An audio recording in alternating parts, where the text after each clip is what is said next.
Muy buenos días y bienvenidos a este nuevo episodio de Doctor Math. En esta ocasión vamos a tratar el tema del procedimiento estadístico, esta vez para datos agrupados. Como habrán tenido en sus notas, este procedimiento tiene dos partes. La primera parte, o la parte previa, como yo le llamo, es la formación de las clases o los grupos mediante los componentes de la distribución de frecuencia: número de clase, rango, amplitud. La segunda parte de este análisis o de este procedimiento estadístico para datos agrupados tiene que ver con lo que es la construcción y el manejo de la tabla de distribución de frecuencias. Así que en este video tutorial vamos a ir ejecutando paso a paso el procedimiento estadístico, recordando los 4 pasos del mismo: recolección, que ya lo tenemos; organización, que es con lo que vamos a proceder ahora; análisis, que es la tabla de distribución de frecuencia; y la interpretación, que la vamos a tratar en un próximo tutorial. Vamos a proceder inmediatamente con la organización de los datos, recordando que estos se organizan de menor a mayor. Como pueden observar, ya los valores han sido organizados de menor a mayor. Ahora procederemos con la fase previa de la tabla de distribución de frecuencias, los elementos. En la fase previa de la tabla de distribución de frecuencias, lo primero que debemos encontrar es el número de clase, que no es más que la cantidad de grupos que vamos a formar con los datos que tenemos. Para el número de clase es necesario saber el tamaño de la muestra, y el tamaño de la muestra es la cantidad de datos que tenemos. Aparentemente tenemos 10 valores en kilos de sal recolectados para esta investigación. Por lo tanto, nuestra muestra N minúscula es igual a 10. Por lo que ahora procedemos a plantear la fórmula y mediante una calculadora científica calculamos.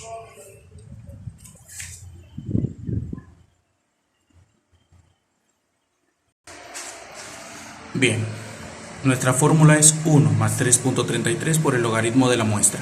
La muestra es 10, calculamos, multiplicamos, resolvemos y fíjense, todos los valores que se están manejando en nuestra investigación son valores discretos. ¿Por qué?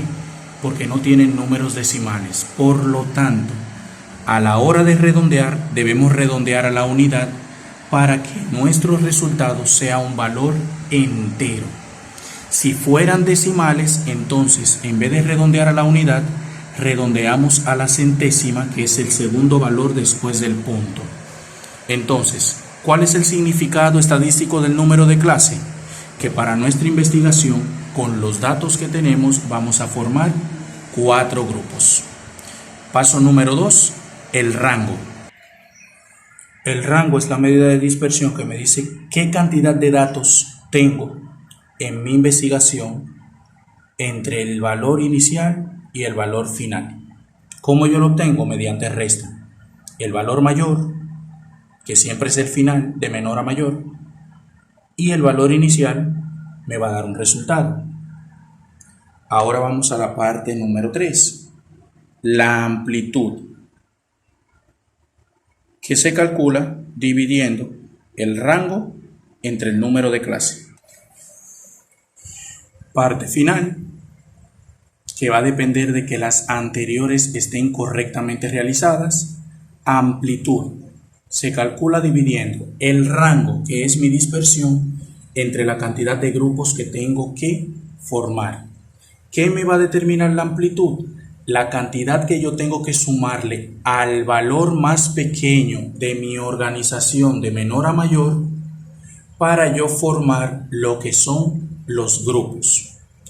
Dato curioso, siempre se divide el rango entre el número de clases redondeado a la unidad en variables discretas. Más adelante explicaremos cómo se realiza en variable continua.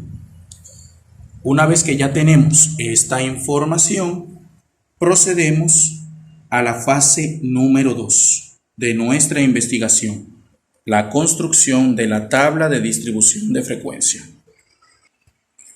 Como pueden ver aquí, ya estamos en la fase número 2, la construcción de la tabla de distribución de frecuencia.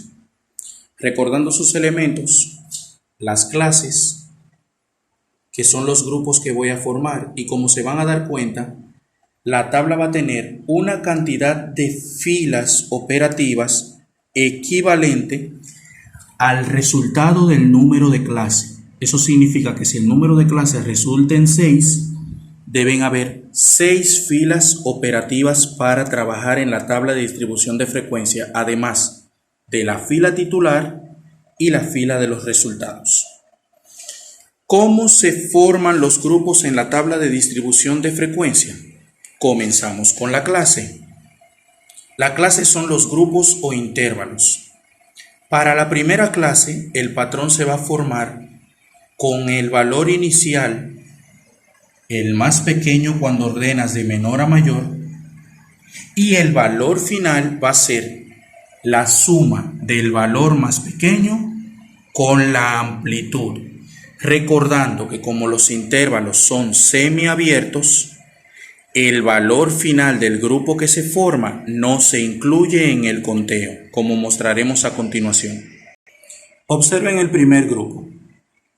Si a 540, valor menor, le sumamos 165, el resultado será 705, valor mayor del intervalo. Ahora, ¿qué vamos a hacer? Tomando como referencia el valor mayor de cada grupo, le vamos a sumar la amplitud para la formación de los demás. Y ya se han formado los grupos. Fíjense que cada grupo inicia con el valor final del grupo anterior y los resultados se obtienen sumándole la amplitud a cada valor final del grupo. Un punto que deben observar es que el último grupo en toda investigación es el único que incluye el máximo valor de la organización de menor a mayor a la hora del conteo que vamos a ver más adelante. Procederemos ahora con lo que es la marca de clase. ¿Cómo yo obtengo la marca de clase? Tomo los valores de cada grupo, los divido entre 2, luego de sumarlos, y si me da algún valor decimal, redondeo a la unidad.